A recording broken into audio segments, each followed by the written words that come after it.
Are you familiar with what was released here earlier this week, the text communications between FBI agents regarding October 14th, 2020 New York Post story on the Hunter Biden laptop? Have you had a chance to review those? I haven't seen those text messages. Well, let me just read a couple to you here. It says, nobody on the call is authorized to comment on the New York Post story.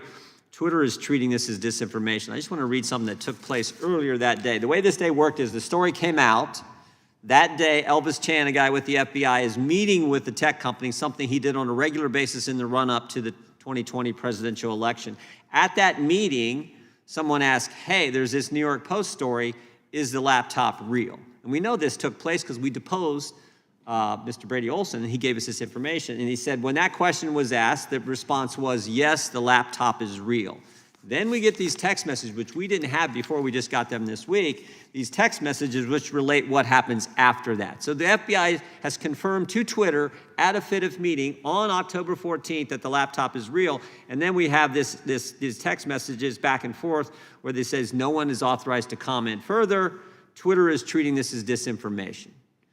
You find that troubling that the FBI knew something was real, confirmed it at a meeting, then changed their story and went to no comment, no further comment, and allowed the tech companies to run with the idea that this story was disinformation? Yeah, I do think that's problematic, and I do think the relationships that they tried to build with members of the FBI with these other organizations were problematic. Yeah, and the ranking member said, oh, the Republicans want to say the FBI was political, and what really wasn't the case. If this is not political, I do not know what is, because this was the whole basis for the 51 former intel officials doing their letter. And the FBI knew.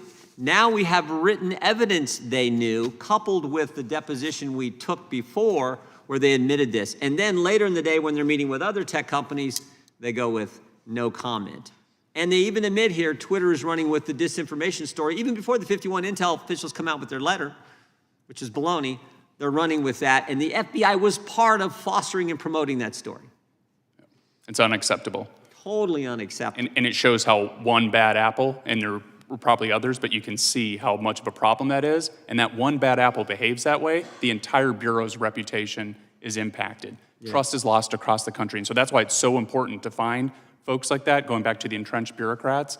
You have to find them and remove them, because that's all it takes is one bad apple. I think that was point one in your testimony, which is exactly what Ms. Bondi and Mr. Patel are doing, is getting rid of those individuals who foster this kind of political environment where you're going after your political foes, where you're telling things, saying things, allowing things to be believed that aren't accurate when you knew the truth all along.